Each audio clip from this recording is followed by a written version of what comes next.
गर्भ संस्कार के कोर्स में जुड़ने से पहले कुछ ममास को कई प्रश्नों का सामना करना पड़ता है। पतिदेव कन्विंस नहीं हो रहे हैं, परिवार वाले सदस्य मना कर रहे हैं, सासू माँ कहती हैं कि हमारे जमाने में ऐसा कुछ कहाँ था, फिर भी सब बच्चे अच्छे ही बने हैं ना। ऐसे कई छोटे मोटे प्रश्नों का सामना करना पड़ता है।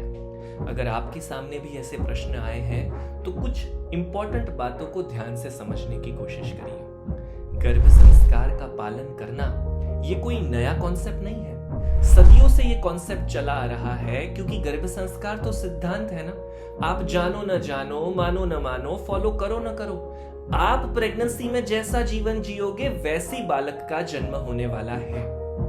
पहले के समय में सुविधाएं नहीं थी, लोगों के पास एक प्रॉपर तरीका नहीं था, पर फिर भी हमारे बड़े बुजुर्ग प्रेग्नेंट माताओं को प्रॉपर सपोर्ट देते थे, क्योंकि शास्त्रों से चली आ रही हमारी परंपराएं, रिचुअल्स प्रेग्नेंट माताओं को आज भी ये समझाती है कि प्रेगनेंसी के दौरान अच्छा खाना खाना, कमरे में बाल गोपाल का फोटो लगाकर रखना, अच्छी किताबें पढ़ना, नेगेटिव चीजों से दूर रहना, एक्सेट्रा एक्सेट्रा। पर ये सलाहें आज भी हमें मिल रही हैं, पर क्या हम इन सलाहों को सही तरीके से फॉलो कर पा रहे हैं? हम सभी जानते हैं कि ये सलाहें हम सिर्फ याद कर और सुनकर छोड़ देते हैं या सही तरीके से फॉलो नहीं कर पाते। और अगर कुछ माता पिता फॉलो कर भी लेते हैं तो यहाँ एक और मर्यादा आती है। हम अपनी समझ के अनुसार और अपनी बुद्धि के अनुसार ही इन चीजों को फॉलो कर पाते हैं। जब हम किसी एक्सपर्ट का मदद लेते हैं, उनकी सहायता लेते हैं, तो हमारा काम करने का तरीका बेहतर बन जाता है। ऑफ कोर्स स्वीकार करने वाली बात है ना ये कि हम सभी अपने परिवार में खुद एक गायनेक डॉक्टर नहीं है, चाइल्ड साइकोलॉजिस्ट नहीं है, योगा एक्सपर्ट नहीं है, डाइटिशियन नहीं है, गर्भ संस्कार के अनुभवी नहीं है। हमें अपने परिवार में से इतने सारे अनुभवियों का मार्गदर्शन खुद से तो नहीं मिल पाएगा ना।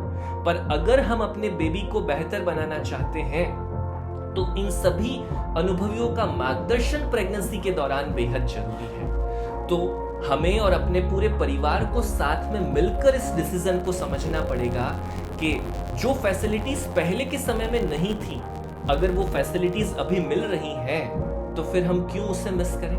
पहले के समय में तो एरोप्लेन भी नहीं था ना, गाड़ियां भी नहीं थी, तो क्या हम अभी भी चलकर जाना पसंद करते हैं? अब अगर हमें सुविधा मिल रही है तो हम उस सुविधा का बेनिफिट लेते हैं। तो परिवार को भी साथ में रखकर इस बात को समझाइए, डिस्कस करिए, जरूरत पड़ने पर हमारे एक्सपर्ट्स के साथ मीटिंग करवाइए। पर इस कंफ्यूजन में कि पहले ये नहीं था या इसका फायदा नहीं होगा, इस गोल्डन चांस को मिस करने की गलती तो एक भी माता पिता को नहीं करनी